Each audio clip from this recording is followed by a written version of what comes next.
luces y equipos necesarios. Ahorra ahora, por nosotros, por Cuba.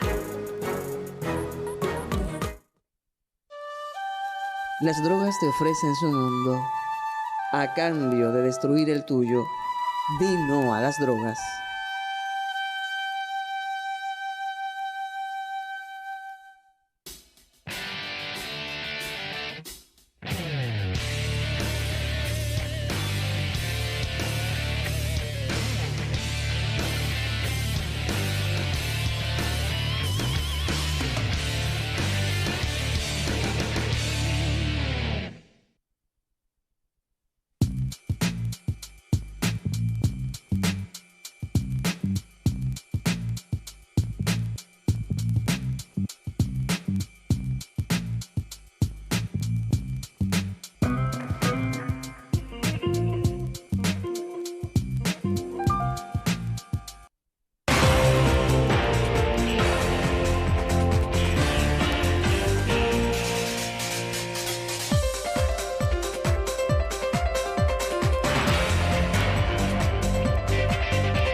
Muy buenas tardes, estimados televidentes y radiantes. Cuba continúa por el camino de las transformaciones y el perfeccionamiento de su sistema económico.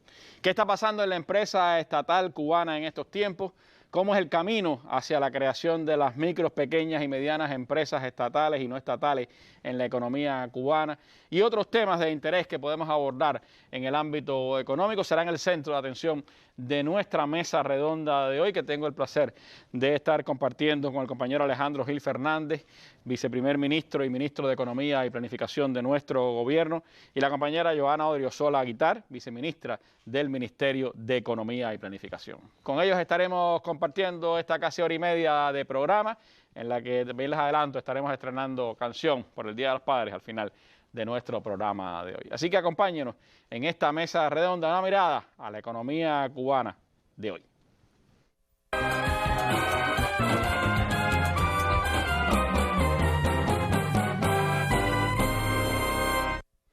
Y antes de entrar en el interesante tema de nuestro programa de esta tarde, vamos, como es habitual, a nuestra sección La Noticia del Día. Bolivia pues sigue conociendo revelaciones sobre el golpe de Estado ejecutado contra el presidente Evo Morales y un segundo golpe que se pretendía dar después del resultado electoral más reciente en ese país.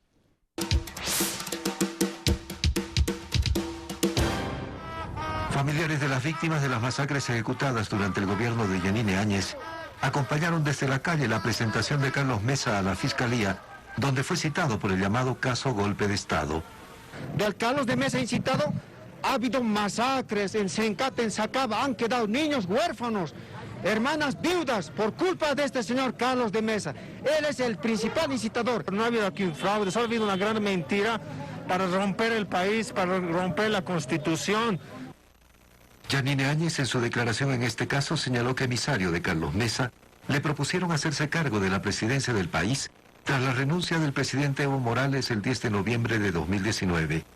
Áñez está acusada por autoproclamarse presidenta del Senado y del país al margen de lo que señalan las leyes. El derecho de guardar silencio no será considerado como indicio de culpabilidad. Y el artículo 193, párrafo segundo del Código de Procedimiento Penal, que dice: el testigo no podrá ser obligado a declarar sobre hechos de los cuales pueda surgir su responsabilidad penal. La Fiscalía explicó que Mesa se equivoca al reclamar derechos que tendría como acusado cuando fue convocado como testigo. Él ha alegado el 121 de la Constitución Política del Estado para abstenerse a declarar. Sin embargo, se le ha hecho conocer que la invocación de este artículo no corresponde porque él está siendo citado en calidad de testigo y tiene que, de manera obligada, declarar respecto a los hechos que se le iba a preguntar.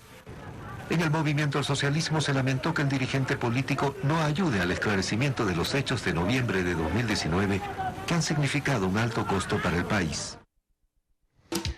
Bueno, y a esta situación en el ámbito judicial se agrega hoy la noticia que está circulando de que el comandante general de la policía boliviana, Johnny Aguilera, confirmó este viernes la veracidad de unos audios que fueron filtrados sobre un plan del gobierno de facto de Yanine Áñez para ejecutar un segundo golpe de Estado en el país sudamericano en el 2020 e impedir que Luis Arce asumiera la presidencia tras ganar los comicios de octubre pasado. Los audios en cuestión, en los que se habla del reclutamiento de mercenarios estadounidenses para llevar a cabo el plan, involucran al exministro de Defensa de Áñez, Luis Fernando López, y otras personas que habrían mantenido llamadas telefónicas. Parte de las grabaciones fueron reveladas este jueves en un artículo de la publicación digital de Intercept. Estamos en la certeza de que corresponden a la voz del exministro López, enfatizó Aguilera. Además, explicó que una vez que han obtenido los medios, han hecho una comparación que les ha permitido establecer un 99,9% de correspondencia en los caracteres y en el magnetismo de la voz. El comandante policial indicó que aún están en la búsqueda de establecer quiénes son las otras personas que interactúan. Una de las grabaciones, según señala de Intercept, correspondería a una llamada entre López y Joe Pereira, un ex administrador civil del Ejército de los Estados Unidos, quien pues afirmó en la conversación que el pueblo tenía que levantarse y bloquear una administración de Arce. Además sostuvo que el comandante de las Fuerzas Armadas está trabajando en todo esto, puesto que para entonces ocupaba Sergio Orellana. Pereira habría afirmado que la solicitud de armas no sería un problema y que podrían conseguir hasta 10.000 hombres para ejecutar la operación de un nuevo golpe de Estado después del triunfo de Luis Arce. Son las noticias que están llegando hoy desde Bolivia. Con ella comenzamos nuestra mesa redonda, a esta mirada a la economía cubana, a los actores de nuestra economía y a los nuevos actores que se incorporan pues dentro de ese contexto.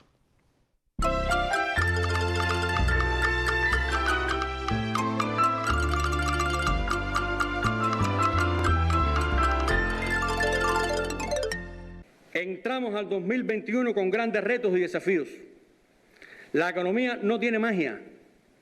No podremos dar grandes saltos, pero continuaremos recuperándonos gradualmente, compartiendo con justicia lo que tenemos y desarrollándonos, a lo cual no renunciamos. Hay que asegurar ahora la ejecución del plan. Para ello es imprescindible el papel de los cuadros y la participación consciente de los trabajadores. Este plan lleva esfuerzo, innovación, vínculo con las universidades, búsqueda permanente de soluciones, no pararnos ante ninguna traba, pensar siempre como país, no olvidar que siempre tenemos que pensar en los más de 11 millones de cubanos. Aquí no nos ocupamos de cifras, nos ocupamos de personas. El 2021 será un año de grandes transformaciones que abren nuevas oportunidades para el desarrollo económico y social del país. Entreguémonos con todas las energías al trabajo creador, haciendo patente, como nos ha expresado nuestro general de ejército, Raúl Castro Ruz, que sí se pudo, que sí se puede y que sí se podrá. Así podrá latir por siempre Cuba viva. Muchas gracias. Bueno, ministro, eran sus palabras, o viceprimer ministro y ministro de Economía y Planificación, eran sus palabras en diciembre del pasado año, cuando presentaba ante la Asamblea Nacional la propuesta de plan para el país en el 2021. Y hablaba de un 2021 de profundas transformaciones. ¿Cuán profundas son las transformaciones que están ocurriendo hoy en el país? ¿Qué significan las medidas que se siguen aplicando o se siguen aprobando para perfeccionar la empresa estatal cubana? ¿Qué significa también este hecho de que se comience todo el proceso ya de aprobación de la micro, la pequeña y la mediana empresa de nuestro país? Randy, muy buenas noches a ti, la viceministra Johanna que nos acompaña hoy, todos nuestros televidentes y radioyentes. Bueno, un placer para nosotros estar nuevamente aquí en nuestra mesa redonda compartiendo y actualizando nuestro pueblo de temas que son de interés para todo el desarrollo económico y social del país. Bueno, primero, evidentemente, ya nosotros desde que empezamos a elaborar el plan de la economía del 2021, propusimos, y así se aprobó en el Consejo de Ministros y posteriormente en esa sesión de la Asamblea Nacional, un conjunto de transformaciones a incorporar en el desempeño de la economía y durante el año 2021, que se han venido haciendo. Hoy nos vamos a referir a un conjunto de ellas, pero yo un poquitico más atrás quiero señalar que la primera gran transformación desde el punto de vista, o sea, con impacto directo en la economía, fue precisamente el 1 de enero de 2021 con la implementación del ordenamiento monetario. Es una medida de gran calado, de una gran profundidad, una medida imprescindible, tal y como hemos explicado en varias ocasiones, y una medida que si no lo hubiésemos hecho, no estaríamos hoy en condiciones de poder ampliar esas transformaciones y hacer cosas, pudiéramos decir, ya de más impacto en nuestra economía. El ordenamiento monetario, recordar que nos permite que todos los actores económicos trabajen bajo un circuito monetario igual. Nosotros teníamos antes del 1 de enero de 2021 actores económicos en el sector estatal trabajando a tipo de cambio 1 por 1 y actores económicos en el sector no estatal trabajando a tipo de cambio 1 por 24 o 1 por 25. No era posible que tuviéramos un encadenamiento real del sector productivo en la economía, no era posible medir la eficiencia de los procesos, no era posible tener un sistema coherente de precios relativos y por lo tanto había muchas distorsiones y cosas que parecían que eran más eficientes que otras, pero en realidad si tú no tienes una manera, vamos a decir, más transparente de medir la eficiencia y la eficacia y los resultados económicos, es muy difícil después poder ordenar la economía. Por lo tanto, ese ordenamiento monetario siempre ratificamos, sabemos que sobre ordenamiento hay muchos criterios, es una medida de mucha profundidad, que es transversal prácticamente a toda la economía y a la sociedad, pero es una medida imprescindible para avanzar. Y hoy por hoy incluso hemos dicho que empiezan a apreciarse en la economía impactos favorables de la implementación del ordenamiento monetario, no solamente en el empleo, que ya la hemos venido informando en el transcurso del año, el interés por el empleo, etcétera, sino también en el desempeño del sistema empresarial. Incentivos a las exportaciones. Nosotros con el tipo de cambio 1 por 1 no podíamos incentivar a las exportaciones, prácticamente todas las exportaciones estaban subsidiadas por el Estado. El tipo de cambio 1 por 1 lo que hacía era promover importar, o sea, importar era más barato para una empresa que comprar en plaza un productor nacional, al tipo de cambio 1 por 1. Todo eso lo hemos venido ordenando. Y el ordenamiento monetario, evidentemente, es una medida que lleva un tiempo para que madure y para que puedan recogerse los beneficios. Pero ya se aprecian determinados movimientos muy favorables en la economía en ese sentido. Y hoy por hoy se le achacan también, de cierta manera, al ordenamiento monetario problemas que están presentes en nuestra economía y que no fueron creados por él. Porque hoy tenemos, por ejemplo, un déficit de oferta. Una oferta en nuestro comercio minorista muy por debajo de la demanda. No es por el ordenamiento monetario. Si no hubiéramos hecho el ordenamiento monetario, estuvieran presentes muchos de los problemas que tenemos hoy. Los problemas de la escasez, de la inflación, el crecimiento de los precios que está asociado precisamente a la falta de una oferta estable en los mercados, los revendedores, los acaparadores, todas esas figuras delictivas que en torno a este escenario han proliferado en el país, no son resultados del ordenamiento monetario, son resultados primero de las presiones de recrudecimiento del bloqueo, que ha privado a la economía de ingresos legítimos que nosotros tenemos, y segundo de la pandemia, que ya no es un mes ni dos, lleva más de un año. Hemos hablado muchas veces de eso. Yo recuerdo la primera mesa redonda que tuvimos en marzo, probablemente, marzo, sí, del 2020 sobre el tema de la pandemia. Nosotros decíamos que una de las cuestiones más complejas era el tiempo. No se sabía. Yo recuerdo que puse el ejemplo de un ciclón. Bueno, cuando viene un huracán, por fuerte que sea, categoría 5, pero cuando se va el ciclón, tú aprecias los daños, haces un cálculo del estimado de la recuperación, dispones de los recursos y más o menos te puedes planificar en qué tiempo te recupera y cómo lo vas a hacer y cuánto te cuesta. Aquí no, aquí es un deterioro ya acumulado de más de 15 meses prácticamente, un poco más incluso, con afectaciones en el turismo, con afectaciones en los ingresos, más el impacto del bloqueo recrudecido que hoy por hoy, más que la pandemia, es el principal obstáculo para nuestro crecimiento y desarrollo, porque además lleva más de 60 años. Y sobre todo porque los mercados también, que pudieran ser una alternativa, de alguna manera, al recrudecimiento del bloqueo, también están golpeados por la pandemia. Sí, es decir, correcto. Cuba, una economía abierta, le tiene un impacto Entonces, el doble. ordenamiento monetario es una medida que era imprescindible y que es un punto de partida. Primero, es una de las grandes transformaciones que estábamos convocados a hacer en el 2021 en esa información que rendimos cuenta a nuestro pueblo en la Asamblea Nacional.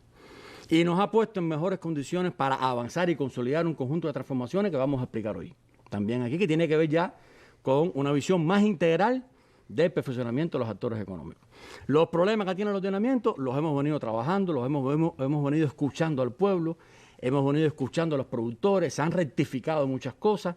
Hemos dicho que es una medida que es muy difícil porque se diseñó prácticamente en un ambiente muy confidencial, y que al final, bueno, evidentemente en su interacción después con la realidad hay que hacer algunos ajustes, algunas correcciones. Pero que no quepa duda que es una medida que la economía necesita, que va a ser favorable para nuestro desempeño económico y que, repito, nos pone en condiciones más favorables, vamos a decir así, para poder avanzar en esta transformación. Ahora, otro elemento importante, otras de las transformaciones, ya nos vamos a referir hoy a eso. Los actores económicos. Yo quiero a nuestro pueblo también señalar que no estamos hablando de una cuestión puntual. O sea, aquí no estamos hablando de la micro, pequeña y mediana empresa, o del trabajo por cuenta propia, o de la cooperativa. Aquí estamos hablando de una visión, una concepción integral del perfeccionamiento de los actores económicos de nuestro modelo. Hemos llegado a madurar conceptos, Randy, que nos permiten avanzar ya de manera sostenida, pudiéramos decir, y sin retroceso, en esa visión de integralidad, de cómo deben encadenarse y funcionar los diferentes actores económicos en nuestra economía. Entonces, un primer elemento que vamos trabajando hace meses, por no decir años, pero bueno, ya en los últimos meses con un poco más quizás Se ha acelerado el proceso. Acelerado, es la empresa estatal. La empresa estatal no podemos olvidar que es el sujeto principal de nuestro modelo económico. Concentra los principales medios de producción y es la decisiva desde el punto de vista de el crecimiento económico del país y la producción de bienes y servicios. Ese es nuestro modelo, así está. Por cierto, publicamos, está disponible ya en la web, en varios medios, ya la concepción del modelo económico y social cubano, aprobado por el Congreso del Partido, junto a los lineamientos ya del 21 al 26, están disponibles, creo que también es una fuente valiosa de información para todo nuestro pueblo. Como parte de esas grandes transformaciones del 2021, tuvimos un octavo Congreso del Partido, donde se hizo una evaluación de la marcha de la economía en el último quinquenio y se aprobaron 201 nuevos lineamientos que trazan el rumbo y que identifican las prioridades. Estas son las particularidades de este año, que nosotros siempre dijimos, el 2021 va a ser un año difícil, duro y tenso, excepcional, pudiéramos decir incluso, porque la pandemia no es lo mismo incluso en el 2021 que en el 2020. En el 2020 el país disponía de un poco más de reserva, el problema es que han pasado el tiempo. Y por lo tanto, y se ha reproducido el bloqueo, con el propósito claro de destruir la revolución, aprovechar la oportunidad de la pandemia para asfixiarnos económicamente, y el bloqueo busca que no podamos mover ni un dedo. Bueno, eso también nos vamos a referir más adelante hoy. Pero es una presión constante sobre la manera en que nosotros debemos operar y hemos venido imponiéndonos a eso. Pero en realidad, con todo este proceso del ordenamiento monetario y los avances que hemos tenido en madurar determinados conceptos, estamos en condiciones ya de acelerar el paso en cuanto al perfeccionamiento de los actores económicos. Entonces me refería a la empresa estatal. La empresa estatal, desde hace varios años hemos venido tomando algunas medidas para que la empresa estatal ocupe, como planteó nuestro general de ejército con el informe central al octavo Congreso, que dijo que hay que estremecer la empresa estatal. Hay que estremecerla y tiene que ganar en competitividad y en eficiencia. Eso es imprescindible para nuestro modelo económico. Y hemos venido implementando un conjunto de medidas en la empresa estatal. Y ahora recientemente se aprobaron nuevas 15 medidas. Yo solo menciono algunas. Hemos dado pasos para descentralizar el acceso de nuestras empresas estatales a la divisa. Antes prácticamente toda la divisa se asignaba centralmente por el plan. Y físicamente, no solamente en el plan, sino con asignación administrativa. Nosotros hemos estado, dentro de las complejidades que tiene la economía, hemos estado abriendo oportunidades para que la empresa estatal pueda acceder a divisas de manera descentralizada, o sea, dependiendo de su gestión. Y ya como hemos explicado en otras ocasiones, cuando exportas, retienes el 80% de liquidez. Si te encadenas productivamente con el Mariel, retienes hasta el 80% de liquidez. Si te encadenas con las tiendas que operan en MLC, retienes la liquidez y vas generando entonces una autogestión separada de la asignación central del plan, que te permite a ti ir creciendo. Hay que trabajar, hay que ser competitivo, hay que ser innovador, hay que aplicar la ciencia. O sea, esto no es una cuestión de que ya me dejan vender en el Mariel, voy para allá a ver qué vendo.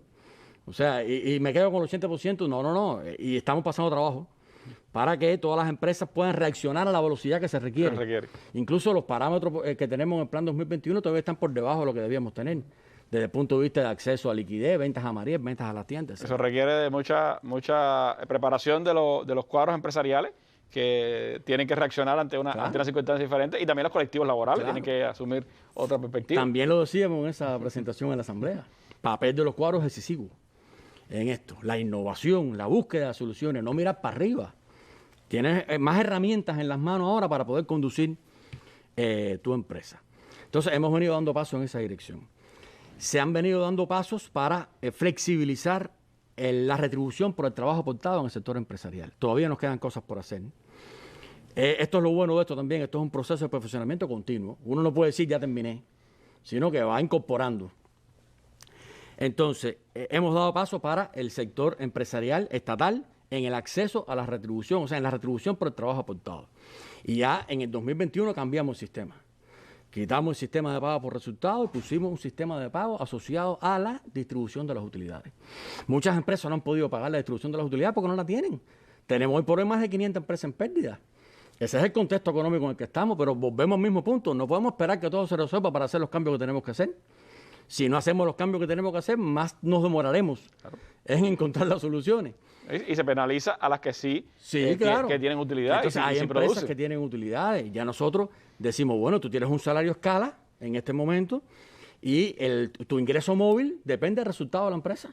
Y tienes vías para poder autogestionar tus resultados y poder buscar la manera de innovando por aquí, por allá, vendiendo, siendo competitivo, teniendo precios asequibles a los compradores. Tienes que buscar la manera de ver cómo te insertas.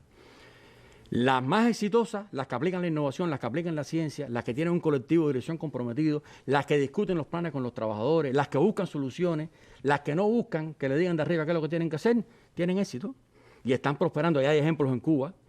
Ahora el próximo mes, en algún foro que estamos preparando, etcétera, vamos a llevar también buenas experiencias de las empresas estatales. Hemos defendido muchas veces el criterio de que los emprendimientos y los buenos emprendedores no están solo en el sector no estatal. Hay muy buenos directores de empresas estatales y muy buenas empresas estatales con buenos resultados. Entonces, hemos venido trabajando en esa dirección y hay empresas que evidentemente muestran resultados favorables. Hemos dado pasos para que esa distribución de la utilidad como ingreso móvil no esté sujeta a ningún límite. Antes tenía hasta 3 salarios, después hasta 5 salarios. Quitamos los límites. Se puede ganar en función de resultados. El límite de la eficiencia. Más o menos parecido a lo que pasa en el sector no estatal. Exacto. Porque en todo este perfeccionamiento también estamos buscando la manera de que los actores económicos funcionen en similares condiciones. Claro. Remarco la palabra similares porque es muy importante. Porque a veces se dice iguales condiciones. No, si fueran iguales condiciones tuviéramos un solo actor económico. Claro. No estamos hablando de iguales condiciones, estamos hablando de condiciones similares que puedan operar en ese contexto. Entonces, hemos dado también pasos en esa dirección. Y hemos quitado una regulación que estaba durante varios años funcionando en la economía, que es que había que cumplir los indicadores directivos del plan para poder tener derecho a repartir utilidades. También lo evaluamos. Eso no pasa en el sector no estatal. En el sector no estatal no tiene que cumplir ningún indicador directivo. Si tiene una utilidad, la puede repartir entre los trabajadores. Entonces dijimos, vamos a igualar o a buscar una similitud con el sector no estatal y también quitamos un grupo de restricciones en la empresa estatal que puede ahora distribuir utilidades sin límite y no está obligada a cumplir los indicadores directivos del plan, que además los hemos disminuido prácticamente a cero, sino lo que está obligada es a tener utilidades. Si no tiene utilidad no la puede distribuir. Sobre eso sabemos que todavía hay muchas dudas. Hubo un artículo reciente que se publicó. Ayer lo publicamos en Cuadebate. Exactamente, muy interesante. Un buen debate ahí de los colectivos. Con una base también del Ministerio de Finanzas y Precios. Y en todo esto, bueno, son cuestiones que uno no dice, las hago el 1 de enero, el día 3 de enero todo está resuelto. Sino que evidentemente lleva preparación, lleva capacitación, pero es el camino. Nosotros no podemos ir para atrás en estas cosas, nosotros tenemos que ir avanzando en la descentralización, en una mayor responsabilidad, en una mayor autonomía de la empresa estatal y en una mayor participación de los colectivos laborales en todo este proceso de aprobación del plan, discusión del plan, en ese camino. Y en los OCDE que han venido por acá en estos meses, ministro, también se ha visto que esa descentralización ha ayudado incluso a que esas empresas que tienen ingresos en divisa derramen hacia otras empresas a las que le contratan servicios o le contratan producción. Antes, por ejemplo, te podías encontrar una empresa que generaba ingresos por exportaciones, para poner un ejemplo, los aportaba a la cuenta de la liquidez central del país, y después te mandaba una carta diciendo: el problema es que yo tengo un proveedor nacional que si no me vende tal producto, yo no puedo exportar. Y entonces, como él no tiene divisa, hace falta que el Ministerio de Economía y Planificación le asigne la divisa para que pueda importar la materia prima, producir, venderme a mí y yo exportar. Nosotros ahora le decimos al exportador: tú te quedas con el 80% de la divisa, págala directo al productor. Una parte de esa, o sea, él decide. Él no tiene que mandar una carta al MEP para decirle al MEP: oye, págale a Mengano para que me provea de bienes. Porque si no, entonces yo no tengo cómo producir para la exportación y el país pierde la divisa. Está en tu decisión. Tenemos contraídas las exportaciones. Tenemos un escenario en el cual no estamos nadando en divisas. Por lo tanto, hay proveedores, hay exportadores que van seleccionando a quién le pueden pagar, a quién no, qué por ciento le pueden pagar. O sea, esto no es color de rosa, pero es un mecanismo que empieza a poner a la gente a pensar, a tomar decisiones, a evaluar, que está en su facultad poder salir del problema y buscarle solución al problema, a negociar entre empresas estatales, a sentarse a firmar un contrato. ¿Cuánto tú me puedes pagar con liquidez? ¿Cuánto tú me vas a vender? No, es tanto, es más cuánto. A ponerse de acuerdo. Y no sencillamente, bueno, como no hay divisa y no la asignaron, bueno, pues se paró la producción. O sea, es el mecanismo más ineficiente el que teníamos. Y se puede explicar por qué. No es tampoco un capricho. Lo que pasa es que hay que dar paso y irnos ajustando a la situación actual que tenemos en la economía. Entonces ahora aparece, dentro de estas medidas nuevas y como parte del perfeccionamiento de la empresa estatal y del fortalecimiento de la empresa estatal, la empresa filial. Es una figura nueva y muy ajustado a las características de nuestro modelo económico y social y a nuestro país socialista. Aparece la micro, pequeña y mediana empresa, o sea, la MIPYME estatal. Esas son dos figuras, pudiéramos decir, nuevas, que entran en escena como parte de este perfeccionamiento del trabajo en el sector estatal. O sea, tenemos la empresa filial que tiene una dependencia, o sea, tiene un vínculo con una empresa madre. Vamos a poner un ejemplo para poderlo entender mejor. Lo que más se presta para esto es pensar en una unidad empresarial de base. Puedes tener una empresa que tiene 5, 6, 7, no sé, unidades empresariales de base y si hay una unidad empresarial de base hoy que cierra determinado ciclo productivo, que tiene la posibilidad de producir, comercializar, cobrar, o sea, tiene determinada autonomía en ese sentido, pues bueno, puede convertirse en una empresa, puede convertirse en una empresa, en una micro, pequeña y mediana empresa si cumple con las escalas que explicaremos más adelante al respecto, y puede convertirse en una empresa filial. Eso es una evaluación que hay que hacer. Porque esto persigue también el objetivo de pegar lo más posible la decisión al lugar donde se genera el hecho económico. Nosotros consideramos que es la manera más eficiente de dirigir. O sea, que si hay voy a poner un ejemplo que no tiene que ser real. Si hay una UEB en Holguín o en Guantánamo, nosotros apreciamos, y si cierra el ciclo productivo, nosotros consideramos, y no es porque lo inventemos, es porque eso es una cuestión de sentido común, que tiene más posibilidades realmente de tomar decisiones eficientes y ajustadas a las características y condiciones del entorno donde se desenvuelve. Si es una empresa ahí, una filial o una micro, pequeña y mediana empresa, o incluso una empresa independiente, así es uno ve de una empresa que está en La Habana. Claro. Donde empiezan a aparecer escalones de decisión, empiezan a aparecer consultas. Es una de las cosas que ha salido en estos últimos años. Y entonces, bueno, no es que estemos en contra de la unidad empresarial de base ni de las OSDE. Nosotros no vamos a derrumbar nada de lo que existe hoy, así de un golpe, pero es un proceso de construcción de un diseño, desde el punto de vista estructural, de funcionamiento de la economía con una visión un poco más de eficiencia y de la búsqueda de pegar lo más posible esa persona, ese director, ese consejo de dirección, ese colectivo de trabajadores, la decisión y la autonomía al lugar donde están operando ellos. Y en la misma medida que vayamos bajando esa autonomía también a los municipios, está a tono con nuestra Constitución, pues bueno, van apareciendo estas figuras de la empresa filial, la micro, pequeña y mediana empresa estatal, aprovechando un nicho de mercado, aprovechando un entorno, aprovechando el desarrollo local, o sea, en esa visión.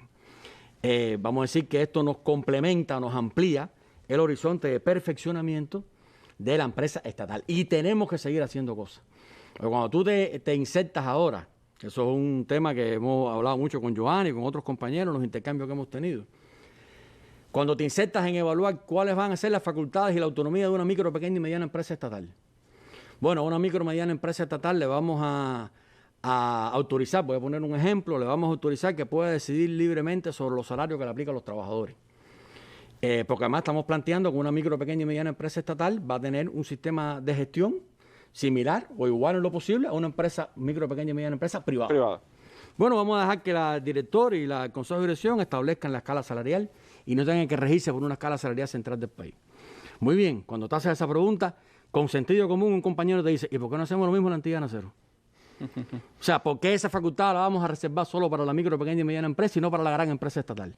¿No es ese el principal actor económico? Entonces, todo esto no es tan sencillo. Claro. Y por eso, cada decisión nueva implica mirar entonces al entorno para poder hacerlo porque coherente. si hay un principio aquí, la que no puede salir perjudicada ni relegada a un segundo plano es la empresa estatal. Claro, es la base. O sea, que todo hay que... Y esa es la base de nuestro socialismo. Y por lo tanto, eso tenemos que tenerlo bien claro. Y repito, debe y puede ser eficiente. Y tenemos ejemplos que lo demuestran. Es una total falacia decir que la empresa estatal no puede ser eficiente porque no hay interés de los trabajadores, no hay motivación. Eso no es así. Hay ejemplos suficientes en Cuba, en los años, y los hay hoy también, que demuestran lo contrario. Entonces, está la empresa filial, ya digo, y está la micro, pequeña y mediana empresa. ¿Dónde estamos nosotros ahora? ¿En qué punto estamos? Bueno, en precisión de los diseños ya desde el punto de vista de las normas jurídicas, facultades, marco de actuación que van a tener, y ya en paralelo, sin estar con los brazos cruzados, estamos trabajando con los organismos, con los territorios, para identificar los primeros que vamos a convertir. O sea, hay un trabajo aquí conjunto. Aquí hay contradicciones. Puedes coger una empresa que tiene 6 UVB y bueno, la que hace falta o la que más se presta para convertir en una micro, pequeña y mediana empresa o en una empresa filial, por supuesto es la más eficiente. Claro. Y si le quitas esa UVB a la empresa, cuando le pones las otras 5, la empresa cambia totalmente su estatus. Entonces, puede ser que no sea ni conveniente en algunos casos, pero hay una estrategia de país. O sea, esto nosotros lo tenemos que, porque aquí hay que pensar como país y buscar qué es lo que más le conviene al país, no defender ultranza una empresa que a lo mejor es eficiente porque tiene 2 UVB eficientes y 6 UVB que no lo son, que es un problema que tenemos hoy. Sí. Y una queja de los trabajadores, que también plantea que no pueden distribuir utilidades porque la empresa entonces está en pérdida, pero los UVB sí tienen resultados y entonces tienen que depender de la empresa y cómo es esto y cómo es aquello. Entonces, todos esos temas, por eso decía, se ha madurado un grado de consenso en el gobierno también de que tenemos que avanzar en esa dirección. Nos han dado a nosotros en el Ministerio de Economía y Planificación la responsabilidad de conducir también ese proceso. Y bueno, en eso estamos, ¿no? En el caso de la empresa estatal. O sea, tenemos mucha confianza que en las medidas que se han venido adoptando hasta ahora, lo que vamos a hacer ya prácticamente con la empresa filial y con la micro, pequeña y mediana empresa estatal va a dar buenos resultados. Y que esa indicación, para nosotros es una indicación de general de ejército, de remover la empresa estatal, la tenemos que hacer cumplir. Y tenemos que realmente lograr que la empresa estatal sea una empresa competitiva, que trabaje, que tenga incentivos hacia lo interno y que tenga competitividad hacia lo externo. Y precisamente para crear un entorno más competitivo para la empresa estatal, tenemos que desarrollar entonces los actores económicos no estatales. Porque esa es parte de la concepción. O sea, nosotros tenemos que crear incentivos para la empresa estatal, pero tenemos que ponerla realmente a operar en un marco de una mayor competitividad. Que eso arrancó un poco con todas las transformaciones del trabajo por cuenta propia y se ha venido profundizando. Entonces, ¿no? Ese marco, ese escenario de mayor competitividad también conduce a un perfeccionamiento y ampliación del trabajo en el sector no estatal, que no lo estamos viendo, esto no lo digo por primera vez, lo hemos dicho ya en otras ocasiones, como una válvula de escape. O sea, que tú digas ahora, bueno, vamos a... el perfeccionamiento de la empresa estatal va a transitar por una reducción de las plantillas, eliminación de trabajadores indirectos, y entonces para que esos trabajadores no se queden sin empleo, vamos a abrir el sector no estatal para que absorba esa masa. No, no, no. Nosotros estamos concibiendo el sector estatal con vida propia, con una estructura, con un papel que jugar en la economía, con empresas de alto valor agregado, también con innovación, con empresas, pudiéramos decir, que puedan realmente aportar a nuestro modelo económico en condiciones realmente de tributar a nuestro crecimiento. O sea, no es una concepción de válvula de escape, sino es un actor reconocido en nuestro modelo, forma parte de nuestro modelo, Y nosotros también discutimos mucho esto en el Ministerio de Economía y Planificación. No, nosotros no somos el sector estatal. Nosotros somos todos. O sea, el gobierno responde por el funcionamiento eficiente de todos los actores económicos y es responsable de que todos los actores económicos funcionen de acuerdo con los mecanismos que se establezcan.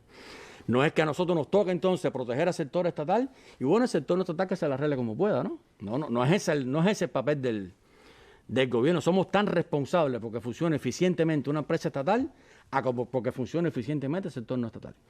Y porque todos somos el modelo. O sea, yo lo he dicho otras veces, que no hay un ellos y un nosotros. Eso lo intenta muchas veces el enemigo dividir. Bueno, el sector estatal es el del gobierno y el sector no estatal, bueno, no es del gobierno, es otra cosa. ¿No? ¿De qué gobierno es el sector no estatal? Donde la mayoría de los trabajadores son revolucionarios, están comprometidos con nuestro proceso, quieren aportar al país. O sea, demuestran eso día a día. Ahora mismo con la pandemia se ha puesto en evidencia un aporte tremendo del sector no estatal, desinteresado, solidario, con responsabilidad social. Esa es Cuba. Y por lo tanto, todos esos actores económicos deben ir en esa dirección. Para entrar ya, Randy, en el sector no estatal, yo, si me lo permite, trajimos un planteamiento que realizó nuestro general de ejército. Está por ahí. No sé si se puede poner en la pantalla. En julio del 2017, en el discurso de clausura del periodo de sesiones de la Asamblea Nacional, nuestro general de ejército planteó, lo voy a leer: no vamos a retroceder ni a detenernos, ni tampoco permitir estigmas y prejuicios hacia el sector no estatal.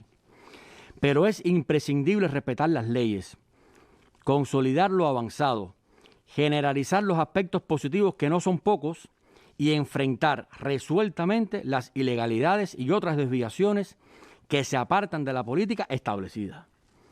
No olvidemos que el ritmo y la profundidad de los cambios que debemos introducir en nuestro modelo deben estar condicionados por la capacidad que tengamos de hacer las cosas bien y rectificar oportunamente ante cualquier desviación. Vamos a decir que esta es la indicación central por la cual hemos trabajado en el diseño de este perfeccionamiento o ampliación del trabajo en el sector no estatal. Entonces, ¿en qué consiste esto? Vamos a ir dando los elementos a nuestro pueblo. Hoy tenemos fundamentalmente en el país, vamos a decir, aunque en la concepción del modelo tenemos el trabajo por cuenta propia, tenemos las cooperativas agropecuarias y no agropecuarias y tenemos la micro, pequeña y mediana empresa privada. Y bueno, nosotros también ya en el modelo la concebimos y ya expliqué. En la estatal. En la estatal. Pero en la concreta, hoy nosotros estamos funcionando esencialmente a través del trabajo por cuenta propia. Sí. Tenemos más de 600.000 trabajadores por cuenta propia en el país, más de 120.000 trabajadores contratados por otros trabajadores por cuenta propia. Hemos detenido por determinados problemas, ya se ha hecho una evaluación crítica de los problemas que presentó y que ha venido presentando las cooperativas no agropecuarias. Eso se detuvo en su momento para crear las condiciones para su evaluación. Se ha hecho esa evaluación crítica, se han reconocido los aspectos positivos, que no son pocos, de las cooperativas no agropecuarias y también los negativos. Y como parte de este perfeccionamiento de los actores económicos se ha aprobado, da por concluido, pudiéramos decir, el experimento que se venía realizando y avanzar en su generalización. Y también se ha evaluado y se ha aprobado iniciar ya el proceso de constitución de la micro, pequeña y mediana empresa. De forma tal, Randy, que nosotros podamos en esta primera etapa enfocarnos como prioridad, pudiéramos decir, en poner cada cosa en su lugar. Porque yo debo decir algo que yo creo que es importante y que quiero que se me entienda en el sentido que lo digo. En Cuba hay pymes. Sí, de hecho funciona. O sea, el hecho de decir que, ¿qué pasa? Trabajadores por cuenta propia que tienen varios obreros o varias personas trabajando con él. Tú tienes un trabajo por cuenta propia que tiene 10, 15, 20, 30, 40 trabajadores contratados. Bueno, eso de hecho, no de derecho, como dicen los abogados, ¿no? De hecho, es una micro, pequeña y mediana empresa. Lo que pasa es que al no existir la posibilidad todavía de su constitución bajo esa forma jurídica, pues bueno, un poco a través del trabajo por cuenta propia se van de alguna manera enmascarando todas estas actividades que son legales. No estoy diciendo que porque se legalizó a través del trabajo por cuenta propia la contratación de fuerza de trabajo. Por lo tanto, eso es legal, eso no tiene ningún... Se paga impuesto por ello. Se paga impuesto y todo, pero la verdadera manera en que ese tipo de actividad debe funcionar es a través de una micro, pequeña y mediana empresa o de una cooperativa.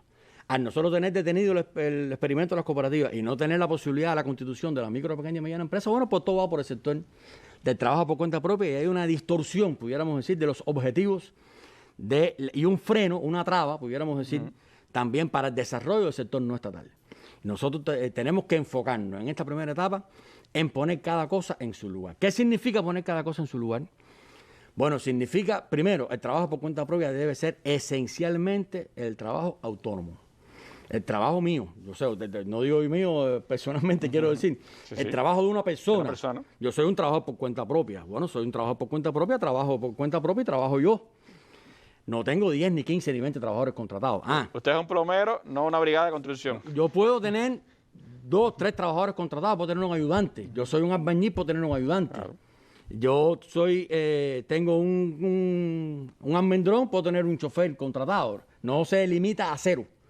Pero el concepto que nosotros tenemos hoy de que a través del trabajo por cuenta propia se pueden contratar indefinido la cantidad de trabajadores, bueno, nosotros lo vamos a corregir, por decirlo de alguna manera, no cerrando, sino reordenando o redireccionando esa actividad hacia donde consideramos que debe estar, que le va a dar más posibilidades, le va a dar más autonomía, le va a dar más capacidad de gestión, si lo convertimos, si se convierte en una cooperativa o una micro, pequeña y mediana empresa, que bajo la fórmula del trabajo por cuenta propia. Después la viceministra se va a referir seguramente a ese tema. Ahora, existe la pyme.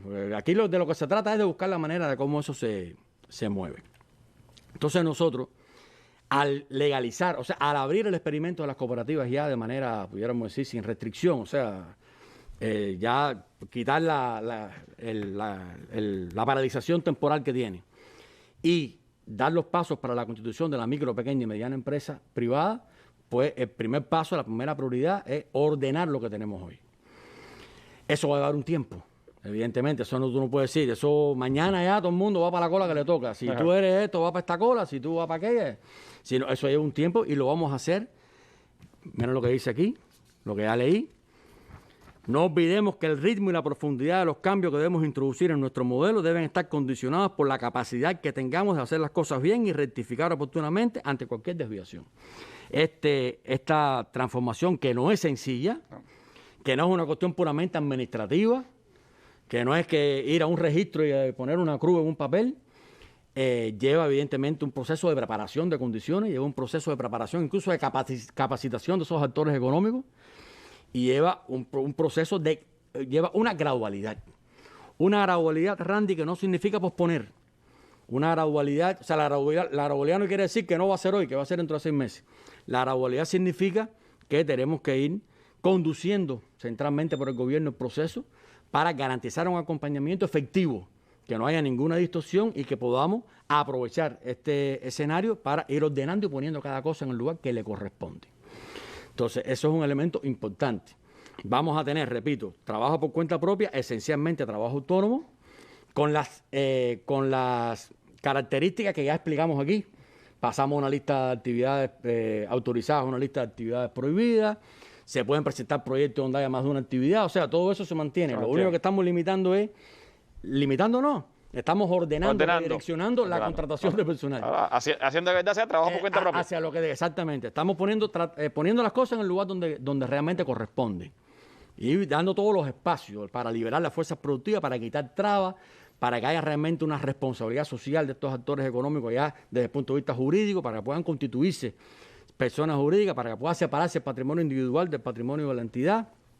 Un conjunto de aspectos que explicará la viceministra Giovanna y que son muy favorables. O sea, todo esto que estamos haciendo es para bien, es para abrir las mentes, es para aprovechar todo el potencial que tiene el país, es para sumar y lleva evidentemente una gradualidad, un ordenamiento que, repito, nos han dado a nosotros la tarea de su conducción desde el Ministerio de Economía y Planificación.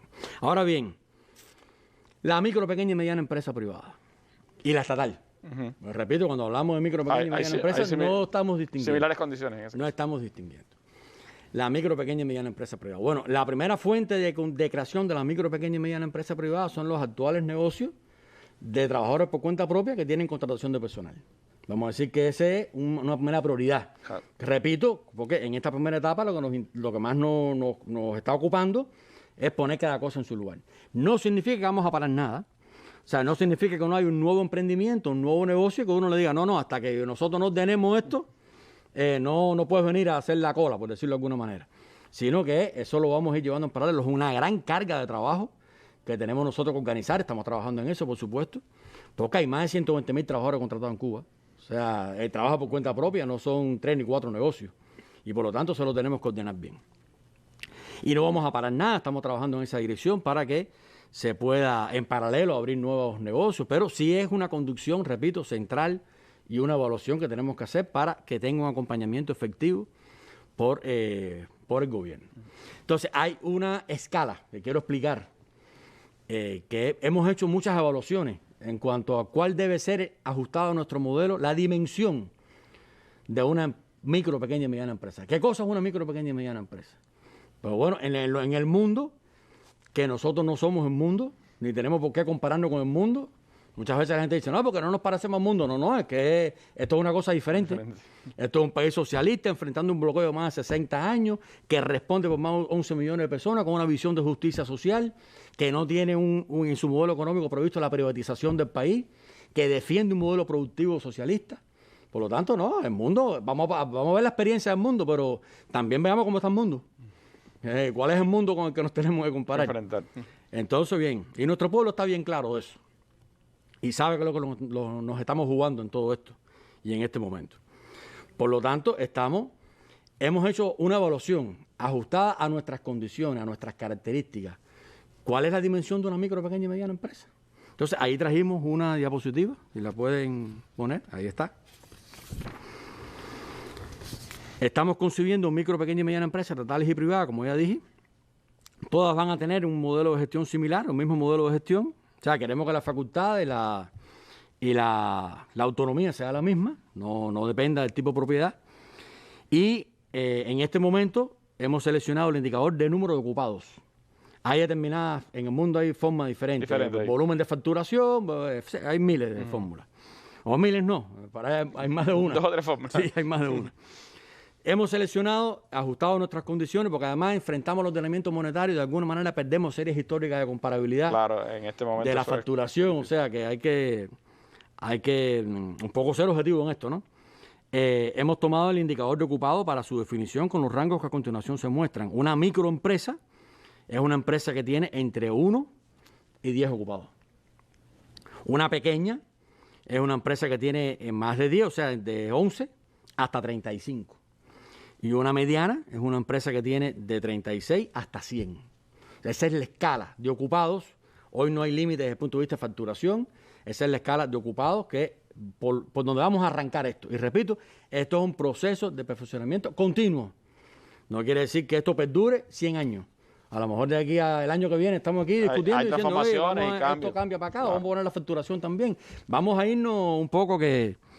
en la misma medida que vamos avanzando en esto, bueno, pues como nos indica el general de ejército, de manera gradual se introducen las correcciones, los ajustes que sea necesario hacer. Pero esa es la dimensión con la cual estamos trabajando el concepto de la micro, pequeña y mediana empresa. Por eso te decía ahorita, bueno, lo que hacemos por una MIPYME, no lo podemos hacer para la Antillana. Bueno, a la Antillana no lo podemos decir que es una MIPYME, porque la Antillana tiene mucho más de 100 trabajadores. Cientos de trabajadores. A lo que tenemos que tener cuidado no vaya a ser que no tenga autonomía. Y entonces toda la autonomía se vaya hacia la que hace falta autonomía para que la micro, pequeña y mediana empresa aproveche el entorno en el cual se desenvuelve. Y en el caso de la Antillana, pongo el ejemplo de la Antillana, no quiero decir que sea el único, ni mucho menos, pero hay determinado vínculo también con el gobierno y hay determinadas aprobaciones que se le dan de precio, porque son productos que van directamente a las inversiones. O sea, nosotros tenemos que entregar todo esto de forma tal que realmente el modelo económico funcione, que es el objetivo por el cual estamos trabajando en esta dirección. Entonces, todo esto, repito, que forma parte del perfeccionamiento de todos los económicos, por eso digo que no es una... ¿cuándo está la norma jurídica? Sí, yo sé que hace falta la norma jurídica y en eso estamos trabajando y a tiempo completo en el Ministerio de Economía, pero esto es más. O sea, es un proceso que tenemos que defender una coherencia, tenemos que evitar que existan después contradicciones. Hay diferencias entre el trabajo por cuenta propia, la cooperativa no agropecuaria y la micro, pequeña y mediana empresa. Hay diferencias incluso desde el punto de vista tributario. Hay diferencias desde el punto de vista jurídico. O sea, no es lo mismo. Ahora, si tú tienes un negocio hoy por cuenta propia que tiene 30 trabajadores contratados y mañana te vamos a decir, bueno, hay que ver si te conviertes en cooperativa o en micro, pequeña y mediana empresa, tienes que evaluar cuáles son las ventajas y desventajas. O sea, hay un tiempo aquí de razonamiento de cómo avanzar en esa dirección. Lo que sí puedo garantizar es que, como dijimos, que este año 2021 es un año de profundas transformaciones. Este año 2021 en Cuba va a haber una ampliación del trabajo por cuenta propia con la lista negativa, va a haber la cooperativa no agropecuaria ya con una mayor expansión y va a haber micro, pequeñas y medianas empresas estatales y no estatales.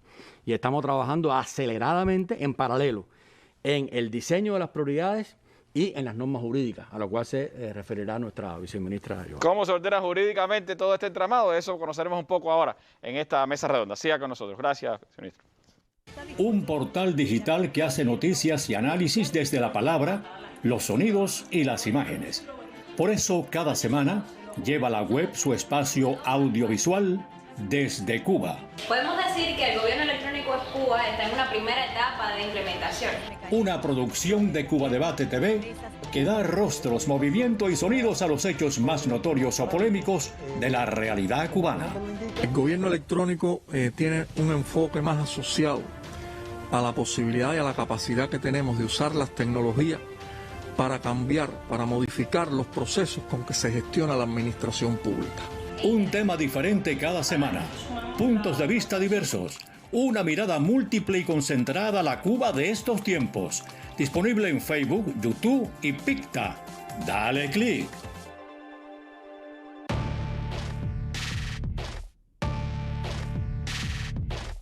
Un espacio para el análisis de los más importantes acontecimientos de Cuba y el resto del mundo.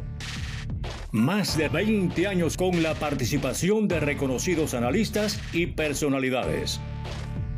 Mesa Redonda, más allá de la noticia.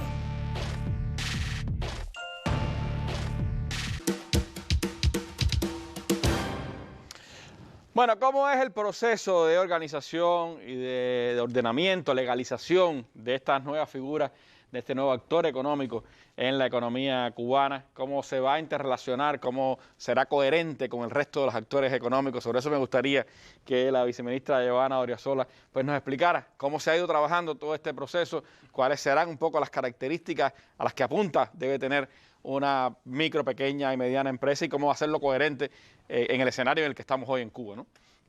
Sí, buenas noches, Randy, para ti, para el ministro y para todos los que nos sintonizan. Ciertamente el tema normativo y de diseño legal siempre es un punto importante cuando se trata de estos perfeccionamientos y en particular cuando se trata de regular nuevos actores o de perfeccionar los que ya existen. Decir que este no es un proceso nuevo que estamos en este momento estudiando, sino que hemos venido ya hace un tiempo trabajando, teniendo una mirada hacia las experiencias internacionales, de cómo se regulan estos actores, cuál es realmente el marco institucional en el que se deben desenvolver para que puedan realmente aportar al desarrollo, cuál es el verdadero papel que juegan en otros escenarios y cómo sería en el caso nuestro aquí. Por tanto, no estamos hablando de que estamos comenzando en este minuto a mirar y a elaborar las normas jurídicas, sino que hemos venido trabajando y, como se explicaba, construyendo los consensos de los principios fundamentales o de los conceptos fundamentales, porque aquí estamos hablando de, en algunos casos, actores que ya existen, pero en otros, actores que no existen. Y eso para nosotros es un punto de partida importante porque ciertamente demanda de un orden legal que parte de cero. Que hay que construirlo. Que hay que construirlo. Decir también que este proceso nos ha venido acompañando la academia desde el primer momento. Es decir, una de las lecciones aprendidas en los últimos tiempos también es que nosotros debemos incorporar desde los inicios de los diseños y las construcciones todo el saber que podamos tener en el país, donde quiera que éste esté, y en la academia hay aportes importantes, hay estudios previos que se hacen y tenemos incluso profesores que en este minuto a tiempo completo nos están ayudando en el Ministerio de Economía a todo el diseño, no solo legal, sino como se explicaba, este es un proceso de orden mucho más general que lo que puede ser legal, porque es un proceso de creación, de acompañamiento, ahí de confluyen evaluación. economistas, contadores, juristas, de todo un poco, ¿no? Exactamente, porque estamos haciendo un marco institucional y jurídico con un alcance que permita a cada actor realmente desarrollarse y sobre todo incorporarse a la forma jurídica que más se aviene a su naturaleza, pero lleva un proceso también que tiene que tener una mirada desde la evaluación, por ejemplo, de los organismos rectores que conceden licencias o permisos. No es lo mismo conceder un permiso o una licencia a una persona natural, que la persona natural ya existe y por tanto los diseños de procedimiento empiezan por la licencia, que concederlo después a una persona jurídica que primero tiene que llevar un proceso de creación de la persona jurídica para después habilitarlo para realizar cierta actividad. Por tanto, aquí hay varios conceptos que cambian al introducir un actor como esto, sobre todo actores que son personas jurídicas no estatales, porque realmente lo más extendido, como se explicaba, que nosotros hemos tenido en el país, ha sido el actor no estatal, el trabajador por cuenta propia, que al ser una persona natural tiene componentes, tiene normas de funcionamiento diferentes que cuando usted tiene que crear un ente, y eso ciertamente se resiente el ordenamiento jurídico y lleva a una evaluación de coherencia en sentido general. El entramado o diseño legal que está concebido evalúa la existencia de varias normas jurídicas de mayor jerarquía, entiéndase decretos leyes, y también de otras normas de menor jerarquía en la que hemos evaluado que deben estar las cuestiones más procedimentales o que deben cambiar con más frecuencia, mientras que en los decretos leyes deben estar los conceptos y los elementos fundamentales de cada uno de estos sujetos. En pantalla, por ejemplo, aparece una diferencia entre cooperativas no agropecuarias y micro, pequeñas y medianas empresas que demanda o que explica por qué cada uno de los actores va a tener un decreto ley que regule sus conceptos fundamentales, sus principios de funcionamiento, porque ciertamente hay diferencia desde qué cantidad de personas se necesita para constituir uno u otro, están respondiendo a distintos tipos de propiedad, y responder a distintos tipos de propiedad implica también un funcionamiento diferente desde el orden jurídico que se le da hasta también la evaluación de a quién corresponden las ganancias, quiénes toman las decisiones fundamentales, y todo eso tiene una expresión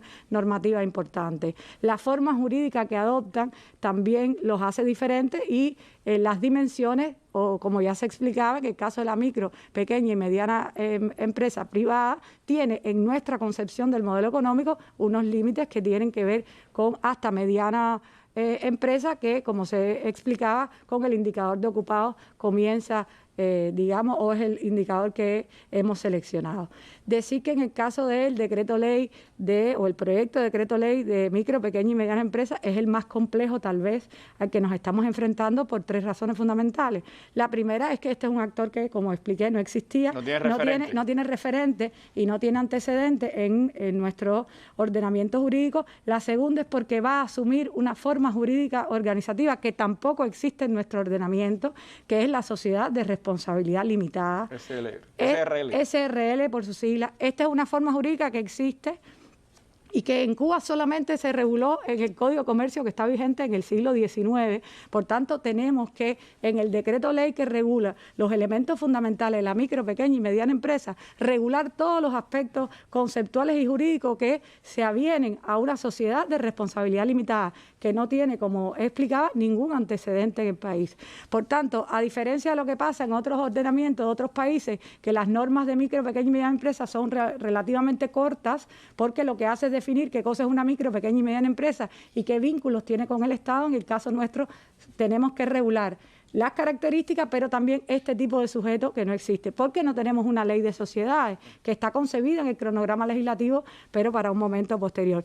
Y también es más complejo porque por primera vez nos vamos a enfrentar a un tipo de sujeto que puede responder a dos formas de propiedad distintas. Eso también es una novedad para el ordenamiento nuestro. Normalmente nosotros, la empresa estatal tiene una forma jurídica, responde a una forma de propiedad, las cooperativas responden a otra, pero aquí nos vamos las empresas mixtas tienen otra forma de propiedad, etcétera. Aquí nos vamos a encontrar con un actor que puede responder tanto a una forma privada como a una forma estatal de inicio, porque también está concebido que en su momento puede haber micro, pequeñas y medianas empresas mixtas en la combinación de más de una forma de propiedad. tal y como lo reconoce nuestro texto constitucional, que amplió el alcance de qué se entiende por propiedad mixta. Entonces, esos elementos complejizan de alguna manera este entramado normativo, pero la complejidad no significa dilación.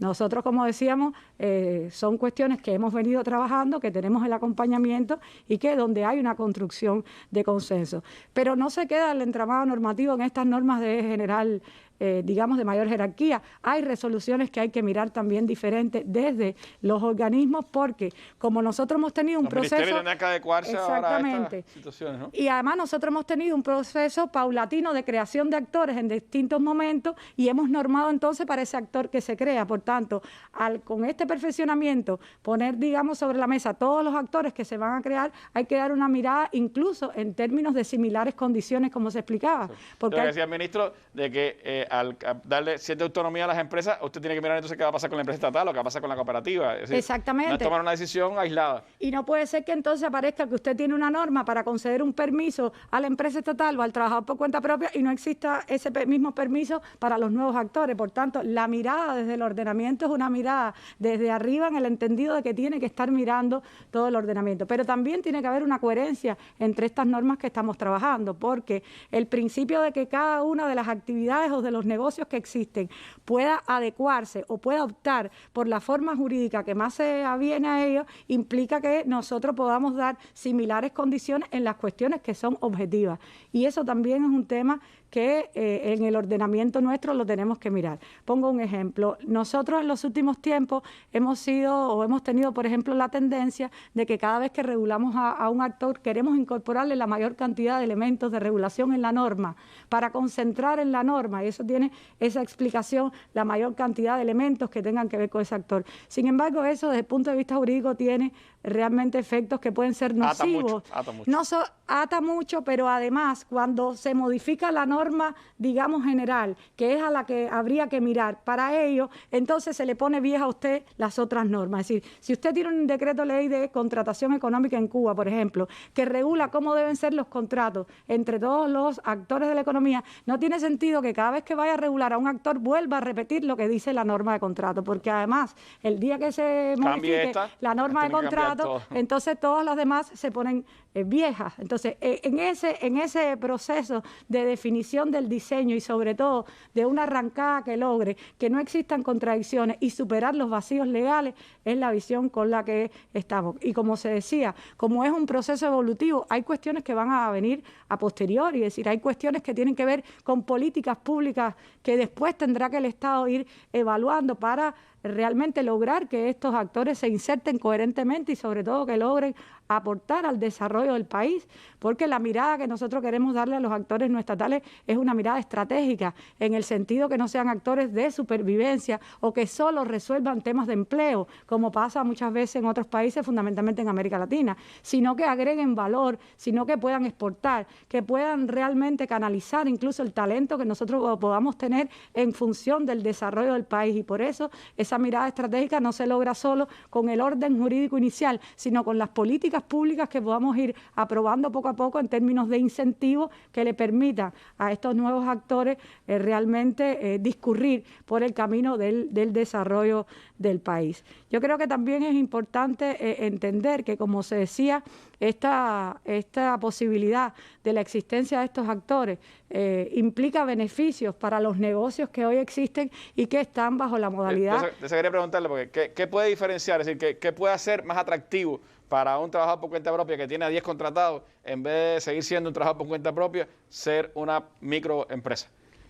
Hay diferencias importantes. Hay temas de beneficio que son que son de inicio, que se pueden palpar. Lo primero es que no es lo mismo ser una persona física o natural que ser un ente jurídico, que ser una persona jurídica, porque en términos de la contratación, en términos de acceso al financiamiento, en términos de quién es el sujeto con el que uno contrata, siempre hay mucha más garantía cuando usted está frente a un ente, frente a una entidad, frente a una persona jurídica que frente a una persona natural, porque la persona natural es única, es una sola, y su ausencia puede provocar que ya no se cumplan los compromisos que se tiene, mientras que cuando existe una persona jurídica hay un ente que obliga a que la responsabilidad que pueda tener se cumpla, las responsabilidades de todos todo punto de vista, desde con sus trabajadores hasta con los clientes, hasta con los proveedores que pueda tener. Entonces, realmente convertir a los negocios que hoy existen de trabajo por cuenta propia o cualquier otro, como se explicaba, nuevo, que quiera realmente insertarse en este camino, implica que la existencia de una persona jurídica ofrece más garantías para esa misma persona, para sus empleados, pero también para aquellos que entran en una relación contractual, porque ciertamente esa condición de persona jurídica le permite en el ordenamiento jurídico realizar operaciones que generalmente como persona natural no siempre está permitido. Pero también lleva responsabilidad, que yo creo que es importante, porque cuando usted se convierte en una persona jurídica, tiene una responsabilidad social, que es importante que la conozcamos y que en definitiva siempre está prevista, primero con sus trabajadores. Es importante decir que hemos concebido como principio que los trabajadores o empleados de micro, pequeñas y medianas empresas tengan las mismas prestaciones a la seguridad social que tiene un trabajador estatal. Por tanto, ese ente que se crea, esa micro, pequeña y mediana empresa, tiene que contribuir para que ese derecho se haga realidad, para que esas prestaciones a la seguridad social le lleguen a todos sus empleados. Tiene que llevar registros contables acorde a una persona jurídica, tiene que bancarizar sus operaciones, es decir, es un cambio de concepto porque, reitero, no es lo mismo ser una única persona física que un ente jurídico que tiene otros derechos y otros deberes, pero también hay un elemento importante para la persona natural, que es la separación de su patrimonio. El hecho de que usted deja claro todo un poco, ¿no? Es decir, permite, por ejemplo, que cuando usted es una persona natural y está realizando un negocio, todos sus bienes están en función de ese negocio porque no existe una separación. Cuando usted crea una persona jurídica, usted le aporta bienes, aporta dinero a esa persona jurídica y solo responde con ese aporte de bienes y derechos que ha hecho. Por tanto, si tiene algún riesgo que cubrir, solo se cubre con eso que se ha aportado ahí. Pero para eso es importante también entonces que las futuras micro, pequeñas y medianas empresas evalúen la responsabilidad que tienen, lo importante que es el capital social, lo importante que es los bienes que van a aportar, porque también en dependencia de eso es la responsabilidad que asumen. No se va a arriesgar nadie a contratar con alguien que tiene un capital social pequeño, a demandar un gran contrato, si después ante un incumplimiento ese no tiene con qué responder porque lo que ha aportado para ese negocio pues es exiguo. Entonces son elementos que realmente cambian los conceptos con los que hemos venido trabajando y habrá un momento cumbre cuando se publiquen las normas jurídicas, pero será solo un proceso de inicio, porque también tenemos la responsabilidad de que las normas jurídicas sean eficaces, que se cumpla lo que allí está establecido. Y el otro elemento, como se decía, es que hay un acompañamiento o tiene que haber un acompañamiento, en este caso del Ministerio de Economía y Planificación, porque se nos ha dado la responsabilidad, pero esto es un proceso de país, esto es un proceso que nos involucra a todos, porque involucra a todos los actores, involucra a las instituciones que tienen que participar, que tienen que emitir licencias, que tienen que hacer evaluaciones económicas, que tienen que hacer evaluaciones financieras, y eso de alguna manera explica que el éxito del perfeccionamiento de esto está precisamente en que todos podamos entender los conceptos, en que todos podamos participar y que sobre todo hay un proceso de retroalimentación que nos permita corregir por el camino cualquier desviación que pueda hacer y que con la construcción colectiva podamos realmente lograr este perfeccionamiento de los actores que tiene como objetivo fundamental ir construyendo esa sociedad próspera y sostenible que nos hemos propuesto. Joana, ese acompañamiento del que usted hablaba y esa gradualidad significa que también desde el Ministerio de Economía y Planificación habrá interacción con esas personas que se van a constituir en empresas, en micro, pequeña, mediana empresas, para solventar todo este proceso, ¿sí? Porque para un trabajo porque como usted decía, a lo mejor la licencia es una cosa, pero la licencia sanitaria para una empresa debe ser de otro calado. El tener que constituirse jurídicamente ya lleva un proceso al que hoy no existe antecedentes en este sentido. Es decir, habrá ese acompañamiento para poder comenzar un proceso, podríamos decir, limpio, bien hecho, organizado. Sin duda, Randy, es nuestra responsabilidad el acompañamiento, la evaluación desde el primer momento de todos los elementos que son importantes para que el proceso arranque y para que se vaya desarrollando. Hemos evaluado que tenemos que crear una estructura en el Ministerio de Economía que se dedique a esto a tiempo completo. En este minuto la estamos creando, hemos pedido compañeros en prestación de servicios que nos han estado ayudando, pero también esto que estamos haciendo lo hemos estado compartiendo y tendremos que tener una retroalimentación constante con cada uno de los actores para realmente cumplir eficazmente nuestra labor. Es decir, en los temas que tienen que ver con la comunicación que podamos tener y con la participación de todos, es como nosotros evaluamos que debe ser todo este proceso de perfeccionamiento. Un proceso que sin duda es muy interesante, difícil de imaginarlo cómo va a ser, cuándo se va a hacer, porque está hablando de normas jurídicas, pero bueno, de eso a lo mejor el ministro nos dice un poco más ahora aquí en la mesa redonda. Vamos a hacer un alto. Gracias, Joan. Oye tú, mi amiguito, los candidatos vacunales cubanos protegen también a los niños y jóvenes, a toda la familia, a mis amiguitos, a mis vecinos, a mi país. Oye muchacho, escucha, ya muchos adultos han sido los primeros en utilizarlos. Y así decidir usarlos en nosotros, los más pequeños de la casa. En poquito tiempo, con solo 3 pinchacitos, ya estamos vacunados. Lo que te va a poner es un tingüerito así. Se van a utilizar una jeringuilla y una aguja pequeñita. Cuba podría ser el primer país en inmunizar a toda su población con vacunas propias. Desde la esperanza de que todos los cubanos, que son mi familia, estén protegidos.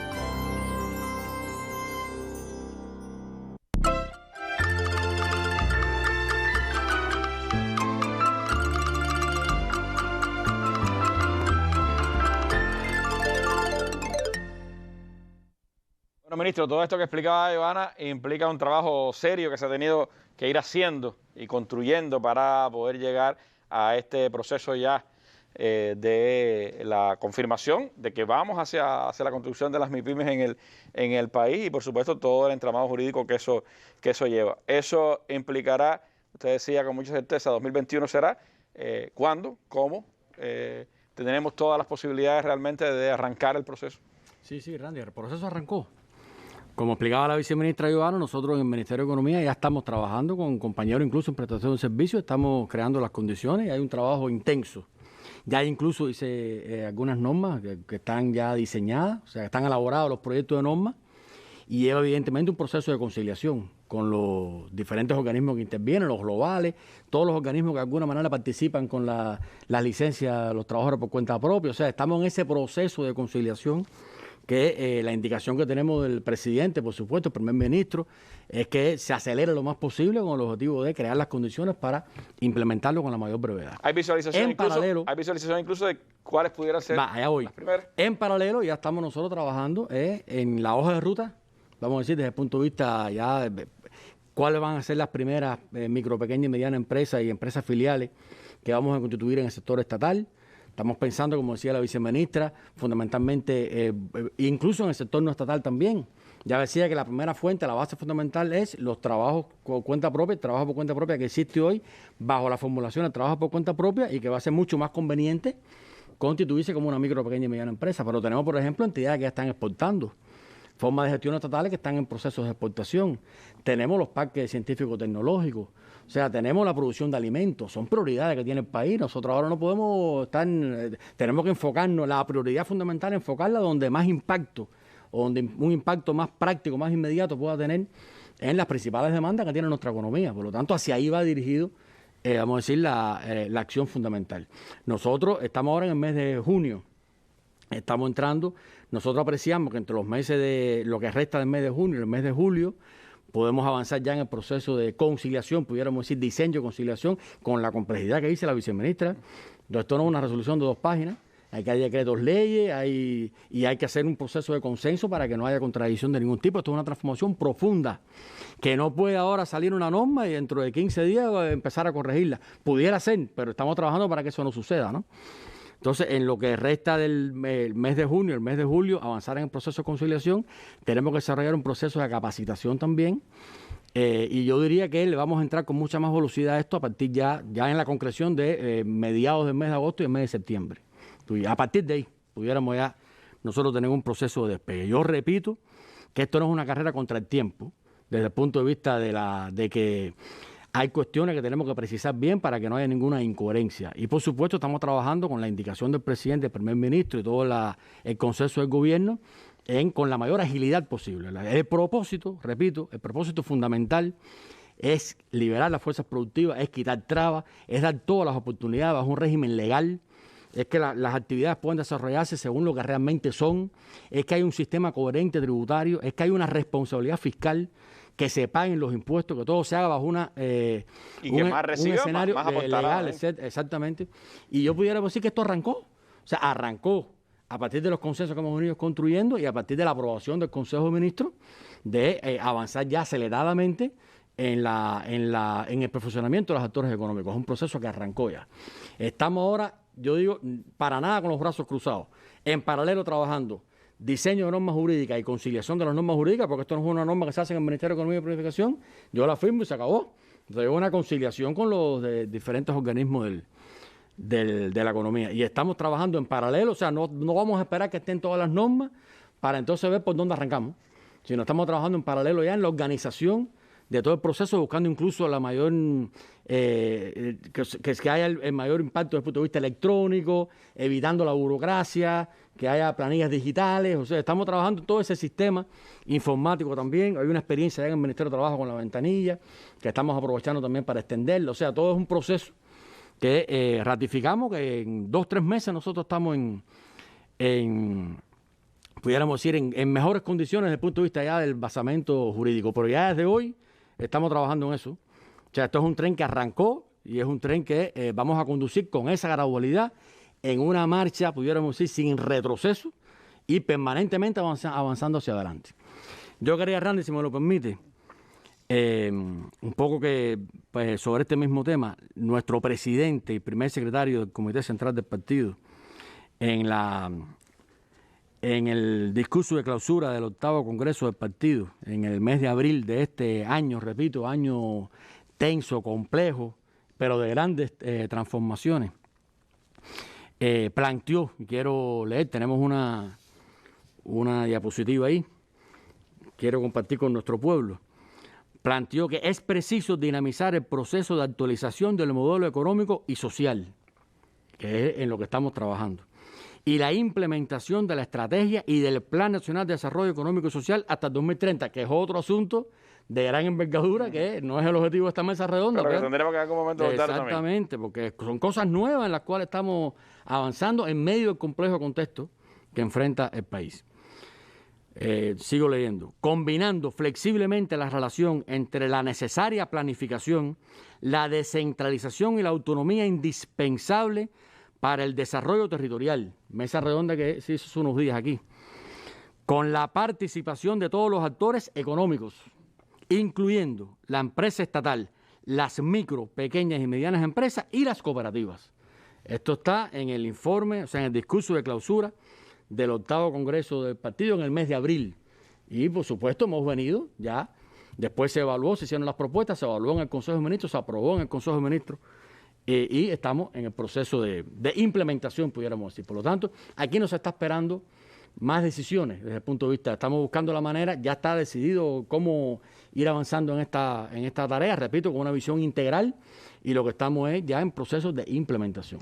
Bueno, ministro, los últimos minutos quiero dedicarlo a hablar a usted de la complejidad, a temas complejos a los que nos estamos enfrentando en la economía cubana. Usted habló del tema de abastecimiento, habló del tema de las dificultades económicas que tiene el país. Y bueno, acabamos de anunciar recientemente la medida del Banco Central de no admitir más temporalmente pues la entrada de depósitos en efectivo de dólares a las cuentas bancarias. Eso en un contexto en el que ese mismo discurso del 2020 que poníamos aquí, usted decía que el país el año pasado recibió el 50% menos, 55% menos de la divisa que tenía previsto y además el 60% solo de las importaciones que había concebido. ¿Cuánto sigue impactando este recrudecimiento del bloqueo en la propia concepción económica nuestra, cuánto esta nueva medida que nos hemos visto obligados a adoptar, pues bueno, pues puede y de hecho impacta en el desarrollo de estos planes económicos. Randy, yo creo que lo que hemos estado informando a nuestro pueblo en estos días, que se han dado a los argumentos necesarios, pone en más evidencia los efectos dañinos del bloqueo recrudecido contra nuestro pueblo, que es una total mentira lo que sistemáticamente plantea el gobierno norteamericano de que el bloqueo no afecta al pueblo. Las evidencias son contundentes y son todos los días. Yo incluso digo, la medida no es la que afecta al pueblo, la medida adoptada por el gobierno revolucionario cubano no es la que afecta al pueblo, la que afecta al pueblo es el bloqueo. La medida es una consecuencia que tiene que tomar obligatoriamente el país para protegerse de esa agresión permanente del gobierno norteamericano. Entonces, sobre este asunto, si me lo permites, quiero ratificar algunas cuestiones que, bueno, han estado generando preguntas y nos han estado consultando nosotros también en el ministerio. Y bueno, nuestra viceministra primera, que estuvo aquí la semana pasada, también lo ratificó. Se mantienen las tiendas en MLC. Las tiendas en MLC, nosotros no podemos renunciar a eso en la coyuntura actual que tiene la economía. Explicamos desde el año 2019 y lo ratificamos en el 2020 las razones. Yo ratifico, son 3 objetivos fundamentales los que perseguimos con las tiendas en MLC. 3. El primero y más importante, captar divisas. El país está viviendo prácticamente con una situación, como planteabas, además extendida en el tiempo. Sin turismo, sí. Sin turismo, con una afectación a las exportaciones. Extendida mes tras mes, tras mes, tras mes. Por lo tanto, nosotros ya pasamos por el problema de tener un mercado en pesos, porque algunas personas dicen, bueno, ¿por qué no aprovechan y quitan las tiendas en MLC y lo venden todo en pesos? ¿No? Ojalá pudiéramos, pero ese no, nosotros aspiramos a eso en algún momento, lo hemos dicho varias veces. Pero el contexto actual no para nada permite hacer eso. Nosotros tenemos que mantener las tiendas en MLC porque es un mecanismo diseñado para la captación de las divisas y está dando ese resultado. Se ha venido captando divisas a partir de tener un determinado nivel de abastecimiento y de oferta. El mercado en pesos nosotros lo fuimos restringiendo, y llegó el punto en que no teníamos oferta. Y por lo tanto, al no tener un nivel de oferta estable, tú no captas recursos. Apareció entonces la persona natural yendo al extranjero, trayendo los productos y vendiéndolos aquí. Y bueno, vino el otro debate. Bueno, el Estado tiene que hacer algo, el gobierno tiene que hacer algo porque la divisa se está yendo del país. Entonces, bueno, ese es el algo que diseñamos para poder hacer frente a ese escenario y captar esas divisas. Segundo objetivo, utilizar esas divisas, primero para reaprovisionar esas propias tiendas. Y segundo, para parcialmente, no puede ser total, por supuesto, parcialmente financiar parte de las ventas que se realizan en pesos. Objetivo que se ha venido cumpliendo, porque yo vuelvo a decir que estamos enfrentados a un escenario de restricciones sistemáticos, o sea, extendido en el tiempo. Se ha venido cumpliendo y una parte de las ofertas, pocas, que hemos podido respaldar en pesos cubanos, su fuente de financiamiento ha salido de las ventas en MLC. Todo el pollo que se vende se compra en divisas. Bueno, y yo digo, mira, el problema es que en un escenario de déficit de oferta, no te puedes estar poniendo a dar cifras, etcétera, que pueden malinterpretarse. Pero nosotros este año hemos vendido más pollo que el año pasado, para poner un ejemplo. Evidentemente hay una demanda que está insatisfecha. Pero para traer ese pollo hay que tener la divisa. Sí, exacto. Entonces, se ha venido cumpliendo eso, que la divisa que se capta por las tiendas en MLC, primer destino es reaprovisionar la tienda y segundo destino es financiar la parte de las ofertas que se venden en pesos. Y el tercer elemento que explicamos y que se mantiene es su vínculo con la industria nacional.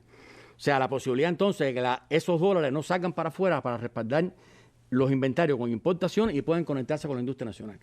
¿Por qué eso no ha tenido el impacto que fue parte de su diseño? Por lo que ya se explicó. Porque se nos ha roto el ciclo. Porque entonces yo voy a ponerte un ejemplo ahora, práctico. Una persona va al banco ahora con un billete o con $50 en efectivo. Los deposita en el banco. Y el banco se los acredita en una tarjeta. Y esa persona va para la tienda en MLC con su tarjeta y compra productos por $50. Por lo tanto, ese dinero en efectivo que depositó en el banco se le dio una capacidad de compra. La persona fue a la tienda y pudo comprar y adquirir productos por el valor de $50. Y la tienda, esos productos van y salen de la tienda. La tienda lo tiene que reponer. Le hace falta $50 o menos, vamos a decir, el costo, para poder poner esos productos ahí. Si esos $50 que se pusieron en efectivo, la tienda no lo puede usar, nadie los puede usar, pues entonces, ¿cómo tú repones el inventario? Pero después viene otra persona y hace lo mismo. Pone $50 en el banco en efectivo, ya tiene 100, te lo pusiste en la tarjeta, fue a la tienda y compró. Cuando eso es un ciclo y tú no logras que con ese dinero en efectivo puedas darle valor de uso y puedas reponer los inventarios, va a llegar un momento en el cual la gente va a tener dinero en la tarjeta y no va a tener nada que comprar. No tiene nada que comprar. Entonces nosotros tenemos que protegernos ante eso, con tiempo. No puede haber no tiene nada que comprar, sencillamente porque tú no puedes utilizar el dinero que se depositó. Fíjate que siempre explicamos, las tiendas en MLC tienen que trabajar en su ciclo, financiarse con su propio ingreso, utilizar su dinero, el dinero que ingresa para reaprovisionarse. Y la ganancia, pudiéramos decir, la utilidad, es la que nos va a financiar parcialmente parte de las ventas en pesos. Pero si tú no puedes utilizar el dinero, ¿de dónde sale la fuente? Para mantener la reposición de los inventarios. Si nosotros empezamos a coger dinero de otras fuentes para utilizarlo en reponer los inventarios, las tiendas en MLC, ¿son menos ofertas en pesos? ¿Son más afectaciones a los medicamentos? ¿Son más afectaciones a los recursos que están previstos que se financien en el plan con esos otros dineros? Nosotros no podemos coger otras fuentes para mantener los inventarios en MLC porque el dinero que recaudan las tiendas no se puede usar. O sea, eso afectaría a las personas. Llegaría el momento en el cual las personas van a tener la tarjeta con el dinero puesto en la tarjeta y ese dinero no va a tener dónde realizarlo. Porque sencillamente estamos imposibilitados por los efectos del bloqueo a poder coger ese dinero en efectivo, convertirlo en dinero con valor de uso y poder importar o pagarle a la industria para reponer los inventarios. Entonces es una medida indispensable, cuya única causa es el recrudecimiento absurdo, a límites ya insostenibles, del bloqueo que nos impide que teniendo los recursos los podamos convertir en valor de uso y reponer los inventarios. Entonces llega un punto cuando, el ejemplo que te pongo, cuando pasan 2, 3, 4, 5, 6 personas y ponen los $50, la tienda va, fíjate, la población se ha quejado con razón. Bueno, hay un nivel de déficit en las tiendas en MLC. ¿Cómo es que hay déficit en las tiendas en MLC si con el dinero que recaudan tienen la capacidad de reponer los inventarios? Ahí tienen la respuesta. Nosotros no hemos podido ni mantener una estabilidad en la oferta en las tiendas en MLC, ni hemos podido utilizar parte de ese dinero o todo lo que estábamos previendo hacer para respaldar las ofertas en pesos porque no lo hemos podido convertir y no podemos sacar dinero de otro lado para ese sentido. Por lo tanto, se mantienen las tiendas en MLC, se mantienen los objetivos por los cuales las diseñamos, están dando resultados de captar remesas. Lo único que no podemos mantener que los depósitos en efectivo de las personas en los bancos en dólares y que se pueda depositar en otra moneda convertible para que no tenga la afectación de convertir el valor de uso. O que se puedan hacer transferencias o otro tipo de alimentar las tarjetas por las vías electrónicas, que también el gobierno norteamericano lo tiene un poco también como parte de su bloqueo, lo impide. Entonces es una medida de protección. Nosotros siempre hemos dicho que el país tiene que estar permanentemente tomando medidas, como decimos, plan contra plan, tomando medidas para proteger la economía y para proteger a nuestro pueblo. Y es una medida que va encaminada precisamente a evitar que el dinero que las personas tienen y depositan en los bancos pierda su capacidad de compra. Es una medida que va destinada a proteger la economía y a proteger también a nuestra población. Y la única responsabilidad recae sobre el bloqueo de los Estados Unidos contra Cuba. Y la manera en la que están tratando por todas las vías de asfixiar la economía y de destruir la revolución. Y por supuesto, como ha estado ratificando nuestro primer secretario y presidente en las visitas que se están haciendo a los territorios, no lo van a lograr ni nos vamos a rendir. Y siempre encontraremos soluciones y nuestro pueblo sabe lo que se está jugando. Sabe que no es una cuestión sencilla y sabe que las medidas que toma el gobierno revolucionario tienen un sentido y se hacen siempre pensando en el pueblo. Gracias, viceprimer ministro, por haber estado con nosotros. Gracias a Giovanna. Tenemos que seguir hablando de temas económicos, tiene que seguir viniendo por acá con nosotros a la mesa redonda, seguir intercambiando sobre temas que son de muchísimo interés para nuestro pueblo. Y bueno, aprovecho para felicitar a todos los padres, los felicito a ustedes y felicito a todos los padres, que el domingo estaremos celebrando nuestro día. Me voy con algunos de los acordes de Son de Papá, una nueva canción que el dúo Iris, Luna Manzanares y Larissa Bacallao pues han puesto hoy ya en las redes, letra de Israel Rojas y dirección de Leandro La Rosa. Con estas imágenes nos vamos. Buenas noches. Mi padre, mi viejo, mi pipo, mi puro acurrucador, mi dulce gruñón, mi soberano, coraza y abrigo, amparo y amigo, no suelto ni soltarás mi mano, galopa mi niña.